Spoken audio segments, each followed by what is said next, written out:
a global gathering of senior executives and thought leaders. Jeb Bush, Clayton Christensen, Jack Welch, Gordon Brown, and many more. World Business Forum, New York. Radio City Music Hall, October 1st and 2nd.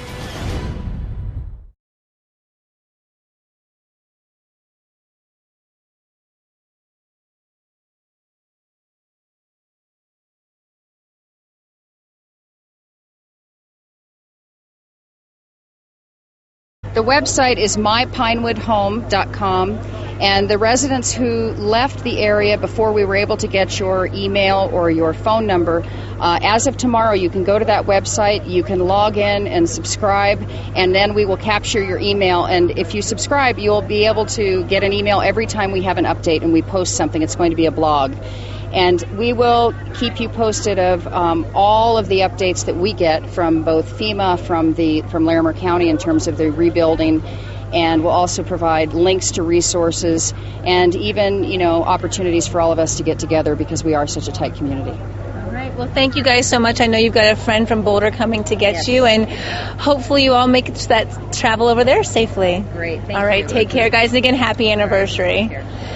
Well, I just think that really puts into perspective, like they mentioned, we hear so many people who don't want to leave, and hearing that, and she showed me the picture, her backyard's beautiful, there's a deer in the backyard, everything's green, the flowers are blooming, so it does kind of put into perspective how some of these people who are stranded up there are not necessarily all the destruction in every single community. And Lindsay, just for our viewers who are just tuning in, we just want to clarify that you're in Larimer County, where the folks who have been rescued, that couple specifically from the Pinewood area, are being brought right now, being reunited with family and friends. Give us a bit of a scenic tour there of what's going on. Of course. So what's happening is the helicopter landing zone is a little bit northwest of here. And what happens is after they get off the Chinooks, and there's about 30 people and their pets that can get on the Chinooks, they then drive down south to Timberline Church, which is where we're at. And you can see the buses, what they've been doing is pulling up over on the side of the building over here. And it's a little bit of a ways of a walk, so I'm not sure we'll get all the way there, but I'll paint the picture for you. What's happening over there where those school buses are dropping them off? There's several volunteers from various different organizations in Larimer County, and they've got different check-ins. You can check your animals and your dogs or cats with kennels, and then there's signs there that say, are you staying the night or are you just here to be picked up? And all of those volunteers are kind of helping people mosey along from there. And there's also areas inside where they can go ahead and get in. So several hundred, and actually Major, look right there, all the hugs and embraces, people seeing each other for the first time, some people just finding out if their family members or their friends are okay because they didn't have communication up in the canyon. So really, really just touching moments here. But as we get back to this tour, you can kind of see all the happiness here from people. So just so glad to see each other. And then, of course, everyone who has all their items here, like Laura and Bill mentioned, they had to pack up for winter and spring. So each person was allowed to bring 2 suitcases and, of course, their pets. And they come here, and this is where they've got supplies like water and food. And then they can go inside and register, and that's where they can go on safeandwell.org. And that's how family members and friends are also finding out that people from these mountain communities are doing okay. So a lot going on, but this is good. This is a sign that people are getting out of there, and they're coming to where they can be safe for at least the next couple months. The Timberline Church is quite a huge facility, and it certainly is equipped to handle all of this. And a lot of organizing went on this. I mean, this has all been put together in just a few days to get all of this working as well as it's working. Yeah, it's really, really amazing what they've been able to do. Like I mentioned, it's several different volunteers who have been putting it all together. And they've had, of course, yesterday to get everything organized because, unfortunately, here in Fort Collins in northern Larimer County, it was just a permanent storm cloud over them. And so what they did is they mobilized on the ground and made sure that they had all the resources available, and they're well stocked. Here's a perfect example: Gatorade, bananas, grapes, all kinds of produce for people. And then can't forget the people. Lots of bowls of water for all the different dogs that come through, all the animals who had to do that Chinook ride, and all the dog food over here.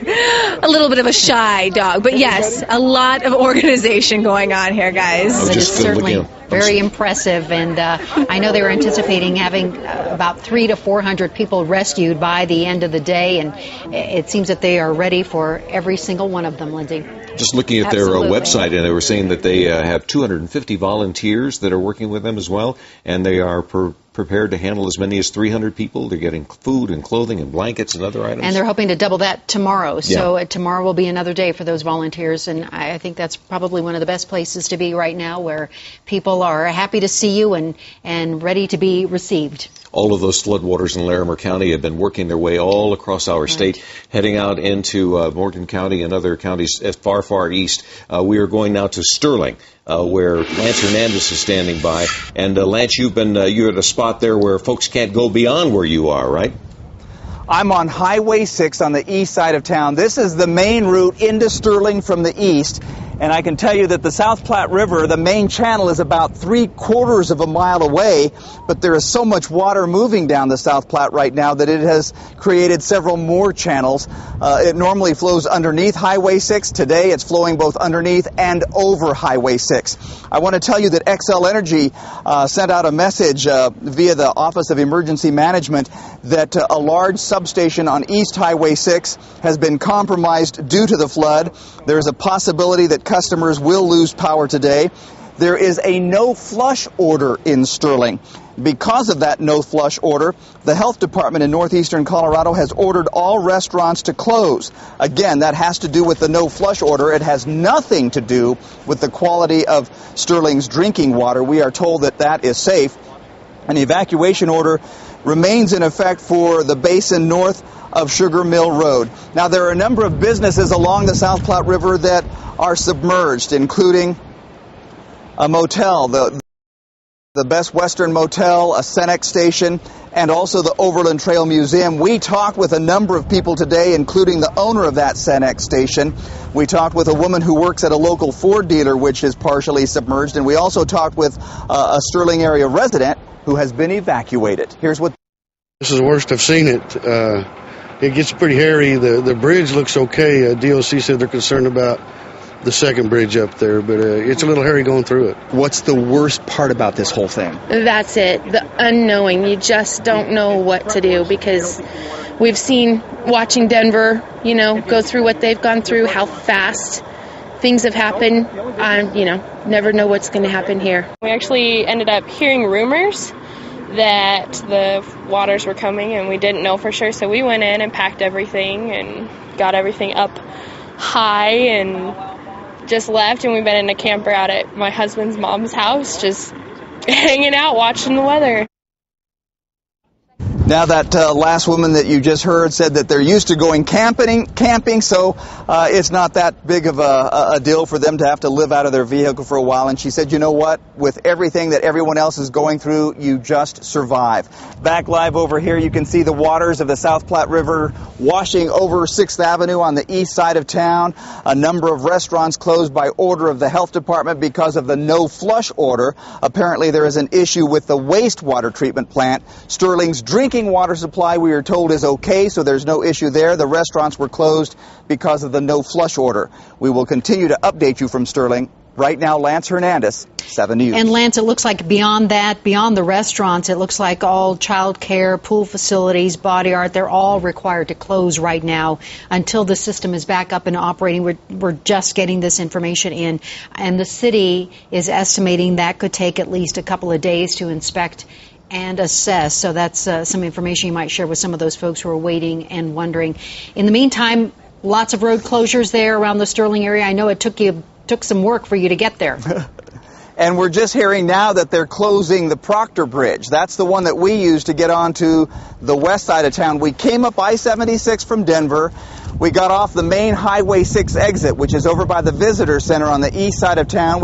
We shot some video. You saw the video of the submerged motel, the Cenex station, and the museum over there a little bit earlier.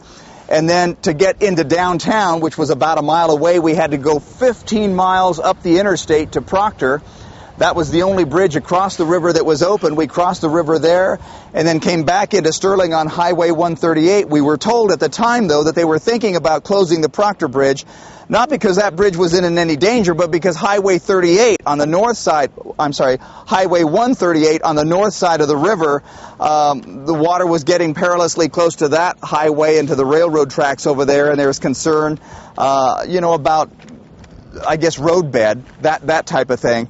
So that is the reason we're understanding that they may have closed or may be closing the Proctor Bridge. So anybody that wants to get to the other side of Sterling, which is where the Sterling Correctional Facility is located, as well as some businesses on the other side, you have to drive even further than Proctor, or you have to go west on Highway 14 to Highway 52 and then back down into Fort Morgan.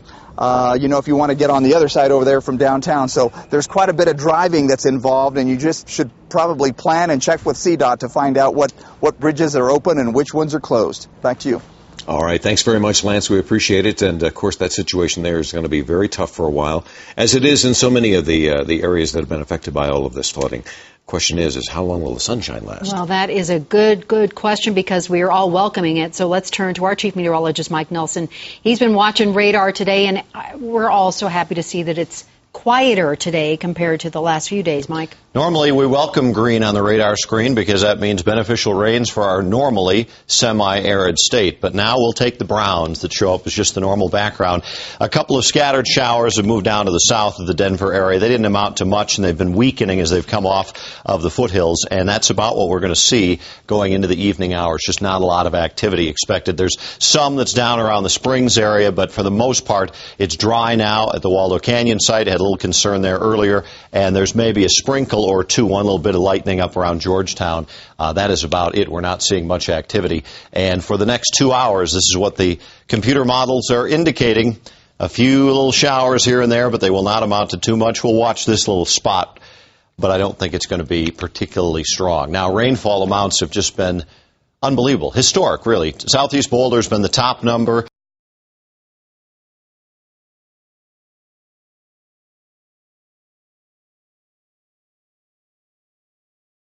And that was over 21 inches for the entire storm. That's almost 2 years' worth of normal rainfall. At City Park, we had about 7, but northeast Aurora, there's that one little band that went through there. I think it was on Saturday. We had the very severe storms, and they really dumped some heavy rainfall there.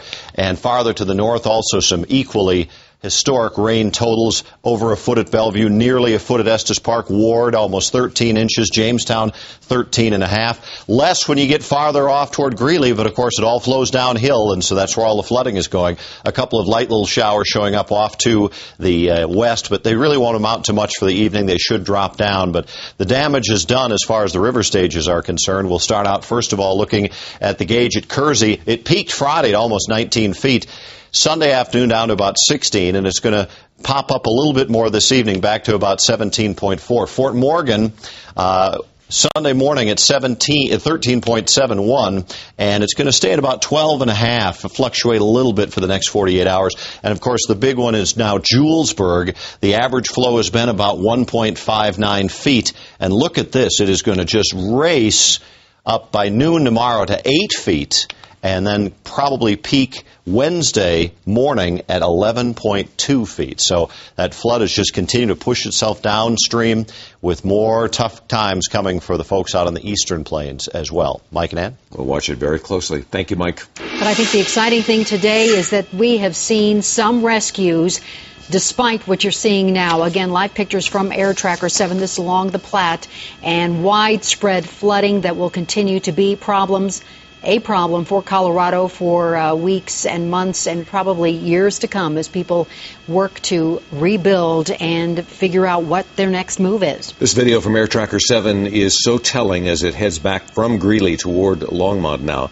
And you can see this is where the Platte River is all so far out of its banks. And so much of this farmland has been covered with all of this silt and dirt from the water, and how long it's going to take for all of that to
Welcome back to Colorado Flooding. Our nonstop coverage begins with this live picture from Air Tracker 7 heading towards the Longmont area.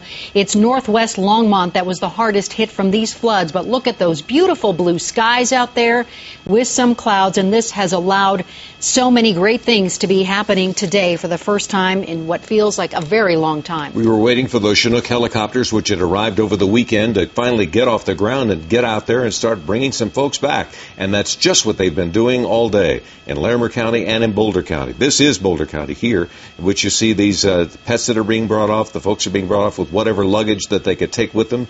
They've been stranded, and now they are saved. They are brought back, and they're doing very, very well there at the Boulder Airport. They put them on buses, and then they took them off to areas where they were reunited with all of their friends. They went to the YMCA at 28th and Mapleton in Boulder to be able to be reunited, and things are going very well. And we don't have specific numbers on those rescued, but we know that thousands needed to be evacuated. We know that in Boulder County, probably close to 100 today.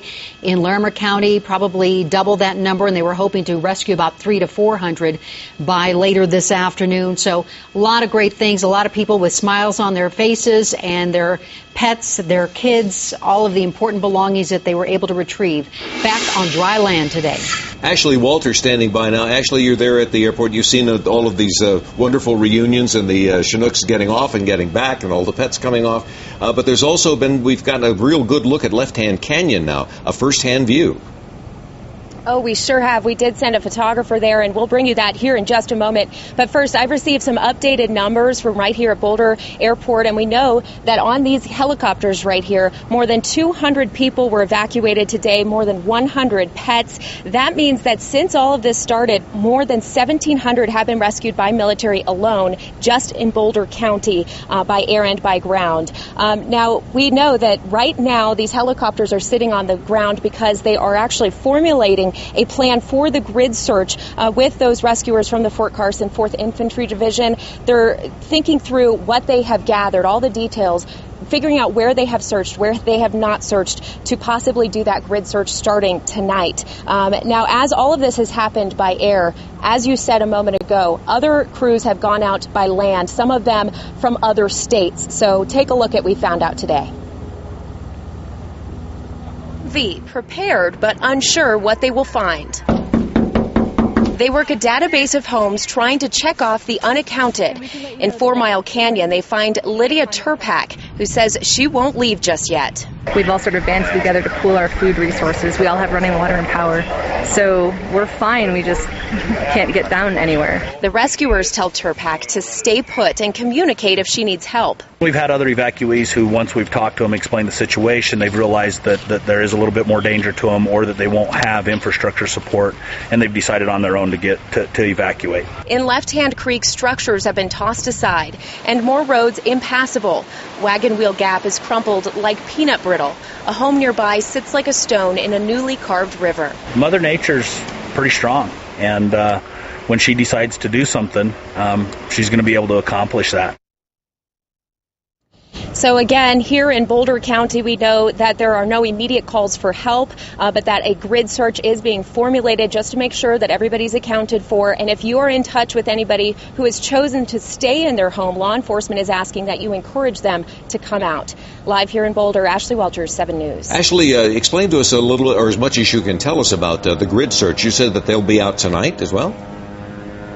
Correct, that's possible. What they've been doing all day is gathering all of these details. As you saw there, they've been going door to door, dropping crews into these areas, trying to figure out who is where and if there is anybody who could potentially need help now or in the future. So they need to put all of that information together before they go back out. All right, Ashley, thank you very much. We want to show you some more video of that drop. The search and rescue teams literally going through. This is up Lee Hill Road, and one of our 7 News photographers, Corey Reppenhagen, went up with this group. They are out of Salt Lake City using dogs, looking for signs of life, literally knocking on every door they can just to make sure that they have made contact with folks. And then, as you can see here, putting a note on the door to let people know that they have made contact, or at least have gone to each facility that they run into, in hopes that they make contact with folks and allow them the opportunity to leave if they choose. Corey was telling us that this particular group had been at Sandy Hook, New Jersey, that they had been there working after the hurricane, the huge storm that came through, the superstorm that came through and caused so many problems there, and said these guys thought that this kind of damage was very similar in terms of the amount of devastation we've seen. And in fact, they said that they are going to stay as long as necessary. So we're glad to have them here and